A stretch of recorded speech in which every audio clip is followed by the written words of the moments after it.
We're in hard times and some of us are going to need a lawyer. And if you need a lawyer, don't just react to a TV commercial. Get a copy of the Lawyers Consumer Directory, which is available absolutely free of charge at any 7-Eleven store throughout Central Florida. The Lawyers Consumer Directory is going to give you real hardcore knowledge on how to hire a lawyer and a lot of information on issues like bankruptcy, foreclosure, and more. Get the Lawyers Consumer Directory. It's absolutely free of charge at any 7-Eleven throughout Central Florida. Hi, I'm Danny Ramos, and welcome to this week's edition of Hispanic Speak Out TV, brought to you every week for the past 9 years on Bright House Cable, Channel 49. We are a community affairs show that discusses issues of concern to the Hispanic community. And I'm here with Jose Miranda of radio fame, past radio fame, and now we have the honor of having him here every week. And we also have a guest with us, Daisy Arus. And she's a community activist from Orange County.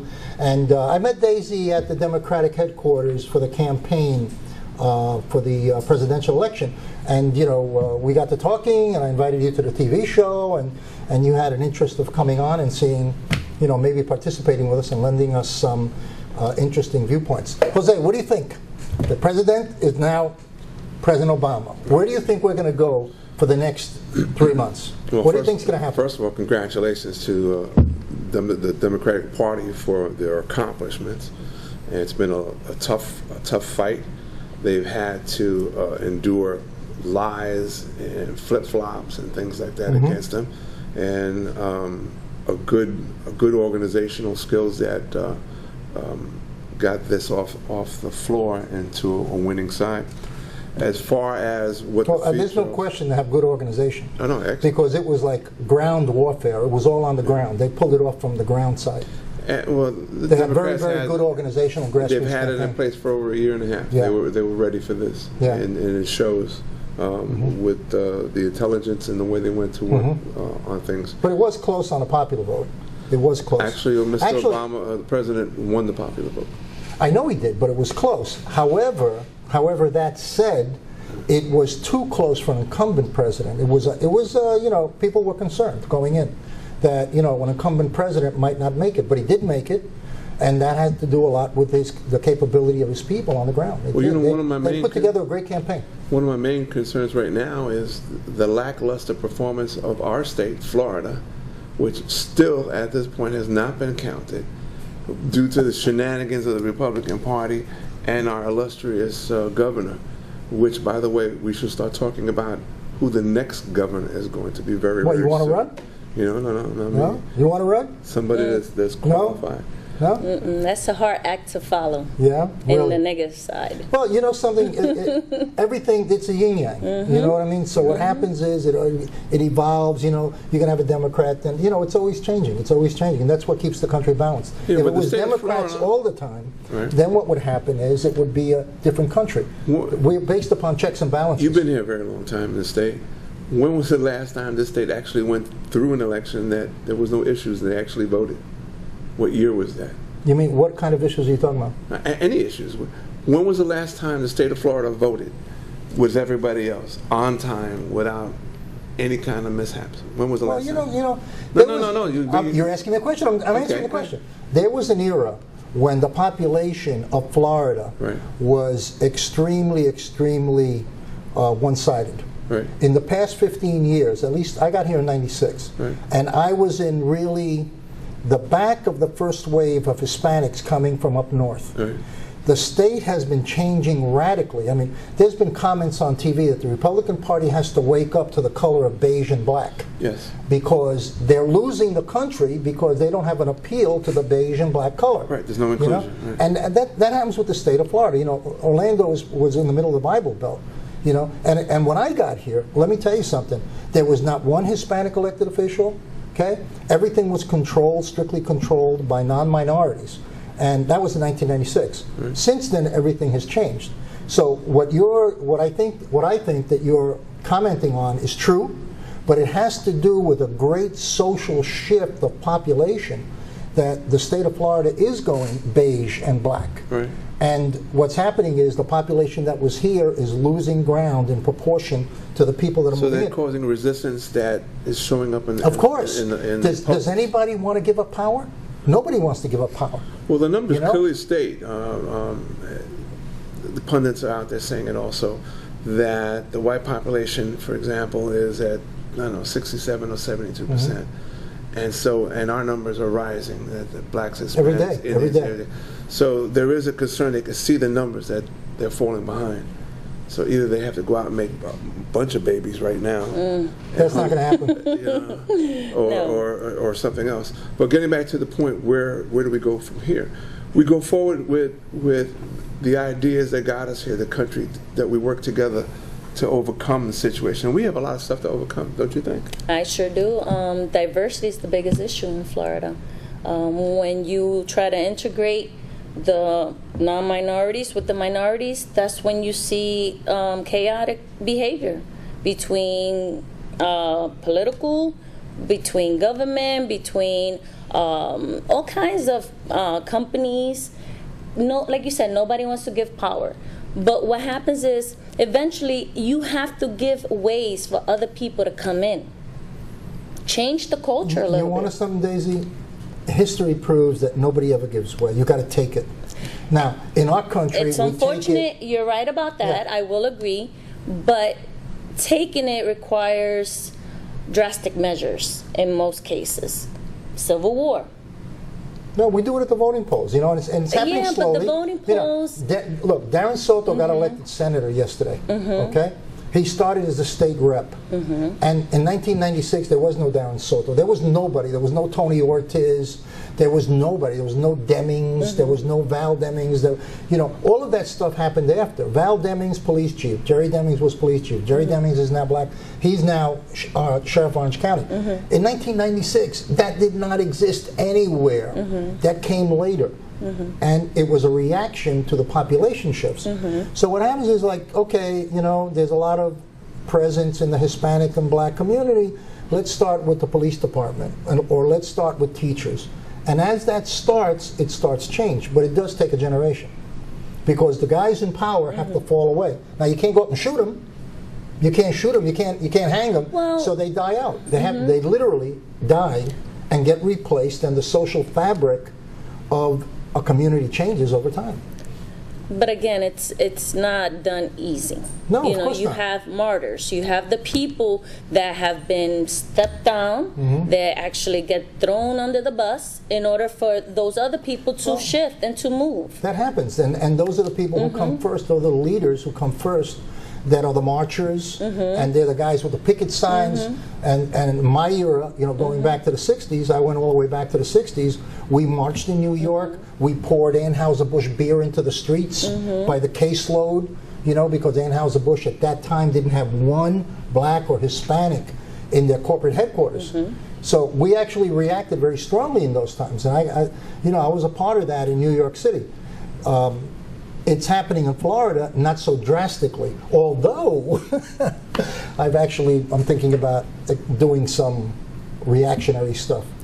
Well, what I can tell you from seeing this election proves one thing. The next generation, which we're talking about kids or students in their 20s, 18s, 20s, early 20s, their movement is going to impact within the next 4 years what our state here in Florida is going to be. It's the natural evolution. The older guys die away. Yeah, but what I'm saying is this generation that's going to follow, they're very radical. And Obama won because of many of the mentalities, how can I say this? The mentality of the young group, they're very liberal.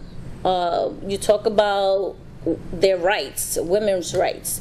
You talk about, let's say, same-sex marriage. Those are strong points, and you're talking about a new generation that they want to see society accept that. And a lot of the political parties that have been, let's say, inherited from ancestors on, they don't believe in none of that. They want to keep certain categories separated.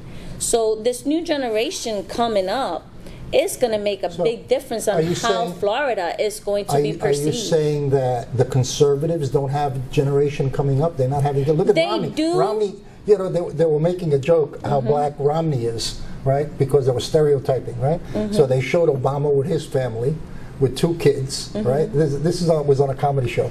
And then they showed Romney with all of his kids, but they tainted his color a little bit, you know, and said, well, who's more black than Romney? Look at all of his kids, you know. So I forgot which show they did. I think it was Chris, I forgot his name.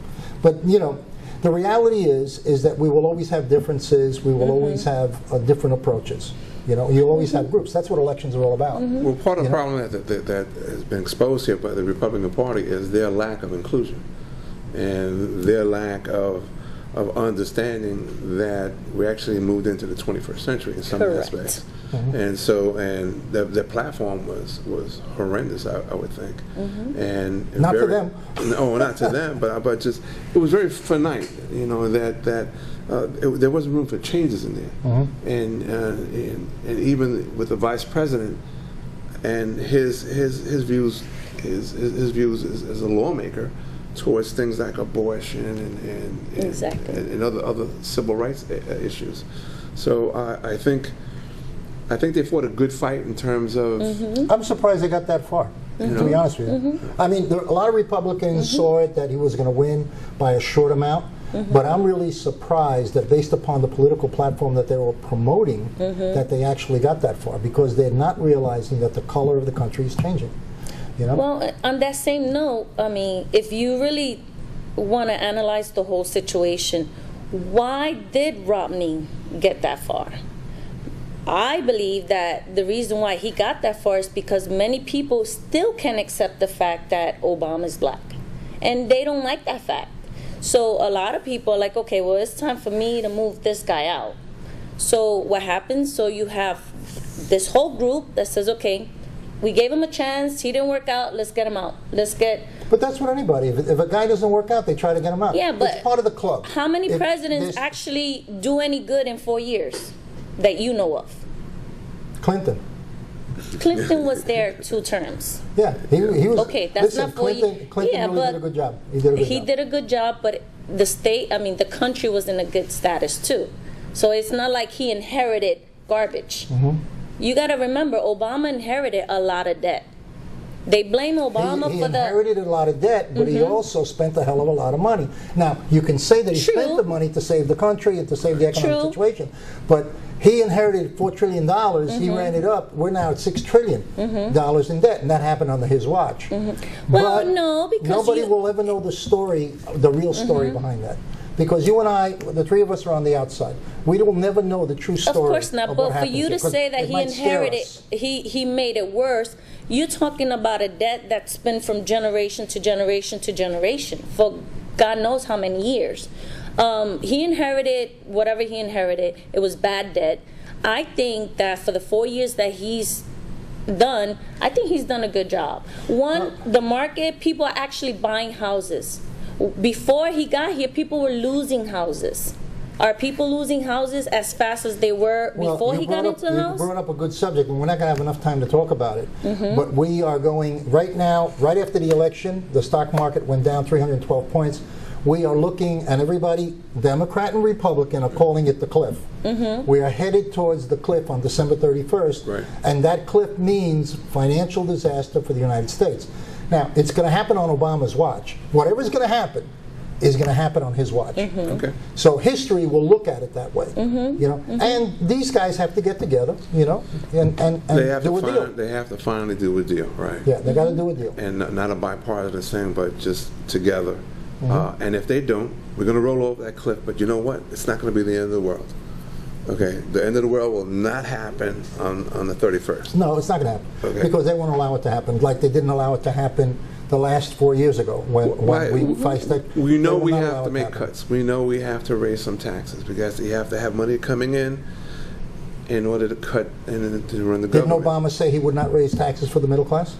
And Did now he you- say that? Did he say that? You say- He said that. Okay. But well, again, vamos a ver. Let's see. Vamos yeah, a ver. but then again, you gotta first see what deck of cards, like you said, But after we the always- cliff. we always you knew always that- have to analyze the whole picture. You Daisy, we know I could the deck say of cards today going that into the election. I'm not gonna do something tomorrow, but if the circumstances tomorrow is forcing me to do what I didn't say, what I said I wasn't gonna do, I'm gonna do it anyways. Okay.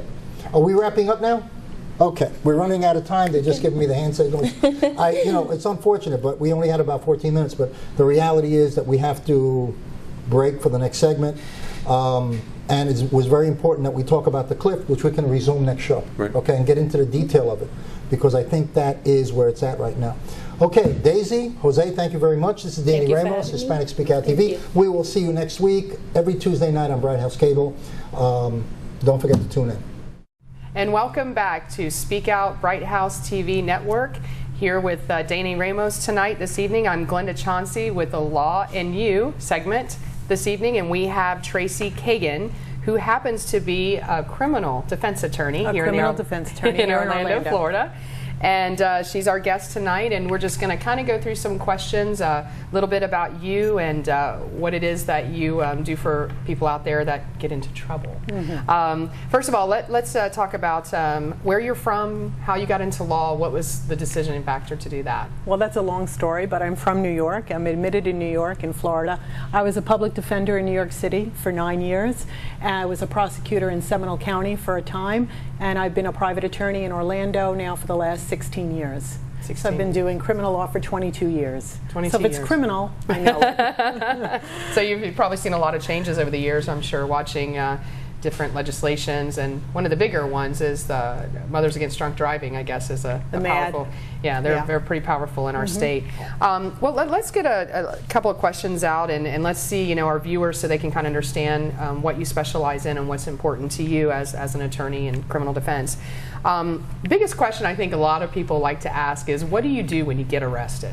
When you get arrested, the first thing that you do is you remain silent. You invoke your rule to remain silent. The last thing you want to do is open your mouth and start talking. The police are not there to be your friend. They're not there to dismiss charges. They're there to do their job, and your job is to remain silent and get an attorney as quickly as possible, or call your family to get an attorney as quickly as possible. Well, that's great advice, because I know a lot of times people make that mistake. They think by giving this information it's protecting themselves, but we all know that could go against you, obviously. Don't make any written statements, any oral statements.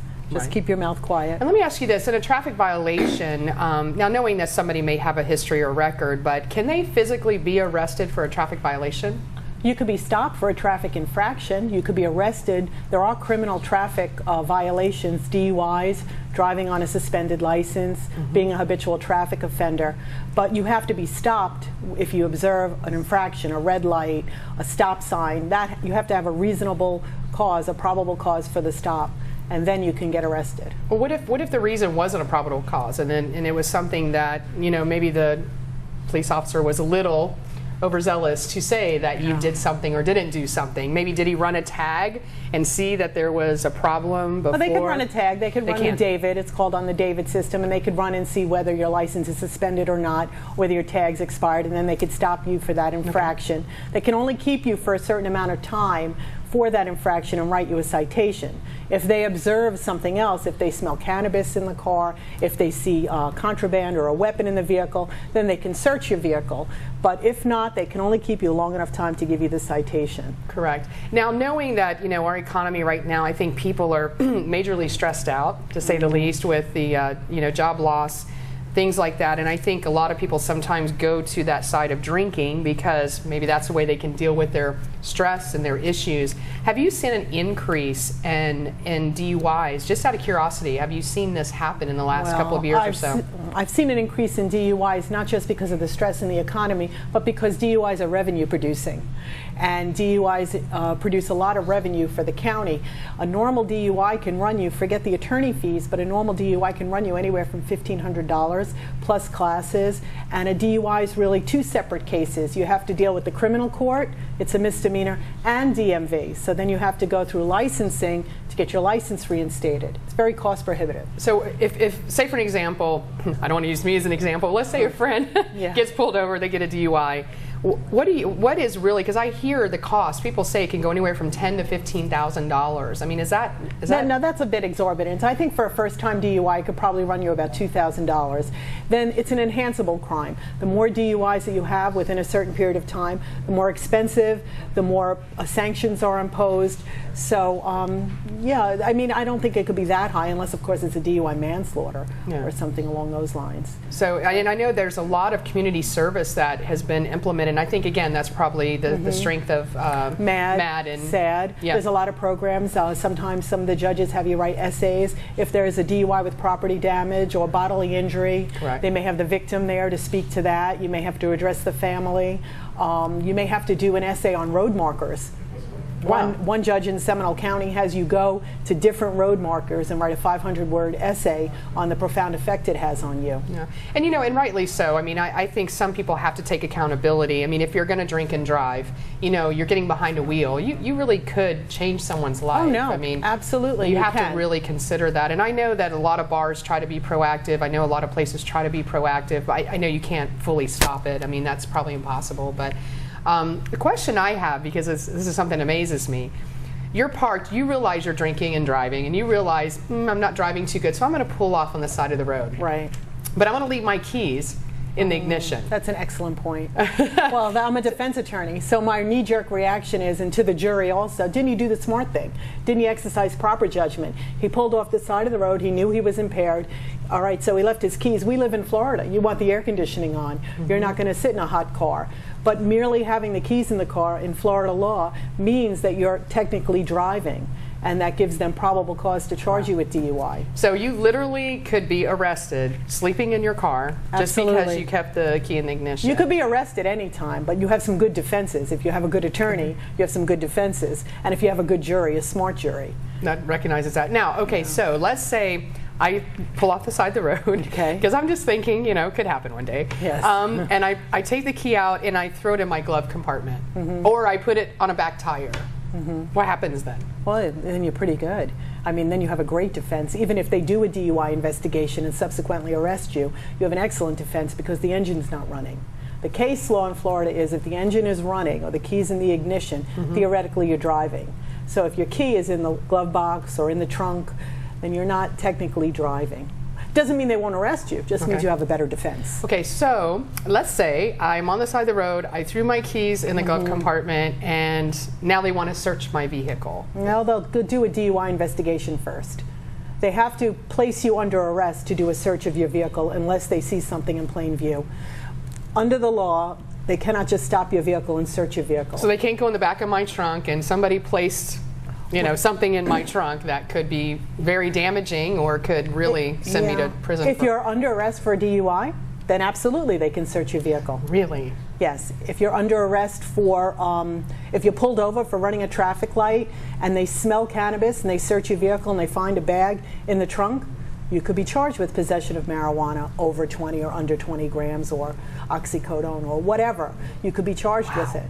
But if there's other people in the car, again, you have a better defense. If the car's not registered to you, I mean, these are the things you need. I mean, you need to. The truth is that you need to have a good attorney. Yeah, I mean, obviously, and I mean, do you really specialize mainly in DUIs? Is that what? No, you I specialize in all criminal law. I've been doing criminal law for 22 years now. I do a lot of possession charges, trafficking charges. Those are serious charges. They carry mandatory and minimum penalties, burglaries, sexual battery. I do a lot of DUIs also. Pretty much, I've done it all. Across the board, I've done it all. I do traffic tickets too. It depends who comes in and who needs help. Right, gotcha. So let me ask you this. Basically, you know, this DUI happens, and I know there's, you know, the second offense, the third. I mean, when does it really get to the point where it becomes real damaging? Like, is it your second DUI, your third? I mean, what is? If you have a second DUI within 5 years, it's mandatory jail time. At a minimum, 10 days in jail. Okay. On a first-time DUI, the judge can give you a year probation up to a year in the county jail. On a second DUI, within 5, mandatory jail. On a third DUI, within 10, then the sanctions get a lot higher. Then the jail time gets higher.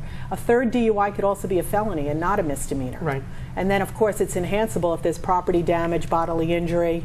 the stakes get higher. Right. So unfortunately, I tell my clients that are young, I tell most of my clients, you should fight the DUI because it's a permanent stain. A DUI conviction stays on your record for 75 years. Wow. So once it's there, it's there. You can't expunge it, you can't seal it. Other crimes you can expunge, you can seal, but not a DUI, and it'll affect your insurance. So it is serious. It's big business, and and you want to protect yourself. Well, speaking of big business, and I kind of like your personality because you go over into a little bit of a side that I don't see from a lot of attorneys, I must admit, although one that I work for is kind of like you. Let me ask you this, because there's the big debate in our political systems right now to legalize marijuana, for an example. It'll be fabulous for the environment, and I think it should be decriminalized. It'll be horrible. I won't be able to pay my mortgage. But on the other hand, I have to be. I'm pro for that being decriminalized, but I'm also, and this might not be politically correct, but prostitution. I mean, I don't think that you can sanction something that's natural or tell somebody what they can do if it's only harmful to themselves or if someone else wants to. Correct. And let's face it, the men in all powers, be politicians, entertainers, whoever, they all pay for it. So, why do we keep criminalizing that? Because it goes along with the drugs too. It's hand in hand. You touched on something really interesting about marijuana. Depending on where you go, what county you're in, what state you're in, I don't think that there's any predictability, and there's no. And when you don't have that predictability and there's too much discretion involved, you get too many discretionary sentences. You could be in a county like Polk County and get stopped for marijuana, misdemeanor marijuana, and get a year probation, random drug test, community service hours, and a conviction. And any drug conviction, whether it's marijuana or not, you lose your license for 2 years. Wow. Any drug conviction. And then and in Orange County, if you get stopped with maybe a little marijuana or a small joint in your car, you can maybe get a withhold of adjudication in court costs. It's too discretionary. Right. There's too much discretion there. There has to be, I think, something that's universal. Well, I'm a libertarian, so let's face it. I think the issue is, unfortunately, in a political standpoint, and also in a money standpoint, there's so much money made in the prison systems to, all these but we're ways. Warehousing nonviolent. Yeah, we're warehousing a lot of nonviolent offenders, and it's ridiculous. Yeah. Well, and it's going to be a debate for a long time, obviously, but I think we are getting closer. We'll get there. I think so. It's got to come from the West and eventually seep into us. Yeah. I mean, California, we do have some states My sister's an attorney in San Francisco, and it's decriminalized there. And I don't see the rise in crime. Yeah, I agree with you 100%. Well, there we got one good side of a debate there. And one last question I'm going to ask you before you give us a little bit more information about you and how we can reach you. Do you see yourself ever getting into a position to run for a judge? No, I don't want to. I don't think I want that pressure. I don't think I like the freedom that I have, the flexibility that I have. I love what I do. I've been doing it for 22 years. I love representing people. Every case is different. Every person is different. Every fact pattern is different. And it's interesting. And I think sometimes when you become a judge, it becomes too much. Yeah. You just got to kind of go one way or the other, black and white kind of. You're forced to follow certain laws that you may not agree with. Exactly. Well, Tracey, it has been a pleasure having you this evening. Please tell the audience this evening how they can reach out to you. You can, right here in the middle camera, you can tell them. If you need me or want me, you can reach me at my office at 407-849-9990. On my cell phone, 407-538-8885. I give free consultations, and I would address the fact that if you are arrested, call me before you do something or say something that can get you in further trouble. Great advice. We like that. Thank you so much for joining us this evening at Speak Out TV. Have a wonderful evening. Thank you. Thank you very much.